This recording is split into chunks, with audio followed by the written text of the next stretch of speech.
CSK ঘোষণা করলো IPL 2025 mega অকশনের আগে তাদের 5টা রিটেন প্লেয়ারের নাম 100% কিন্তু তাদের যে ম্যানেজমেন্ট ওনার কিন্তু কনফার্ম জানিয়ে দিল যে 5টা প্লেয়ারকে তারা রিটেন করতে চলেছে। নাম্বার 1 যে প্লেয়ার সেটা হচ্ছে ঋতুরাজ গায়কোয়াড়, যে তাদের ক্যাপ্টেন, সেই ঋতুরাজ গায়কোয়াড়কে অ্যাজ ক্যাপ্টেন হিসেবে কিন্তু তারা কন্টিনিউ করতে চলেছে, তাকে কিন্তু রিটেন করতে চলেছে।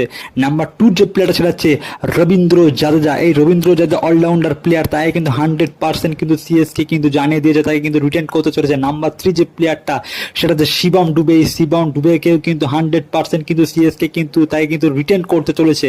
আর নাম্বার 4 যে প্লেয়ারটা সেটা হচ্ছে মহেন্দ্র সিং ধোনি, এই মহেন্দ্র সিং ধোনিকে কিন্তু 5 থেকে 6 কোটি টাকার মধ্যে কিন্তু রিটেন করতে চায়, তাহলেই কিন্তু এমএস ধোনি কিন্তু রিটেন হবে। 5-6 কোটি টাকার মধ্যে যদি রিটেন করতে পারে তাহলেই কিন্তু রিটেন হবে। আর নাম্বার 5 যে প্লেয়ারটা সেটা হচ্ছে মাতিসা পাত্রানা। হ্যাঁ বন্ধু, এই মাতিসা পাত্রানা কিন্তু 3 থেকে 4 দিন আগে মাতিসা পাত্রানার ম্যানেজারের সঙ্গে কিন্তু কথা বলে কিন্তু মাতিসা পাত্রানা কিন্তু রিটেন করে নিয়েছে, সাইন করে নিয়েছে।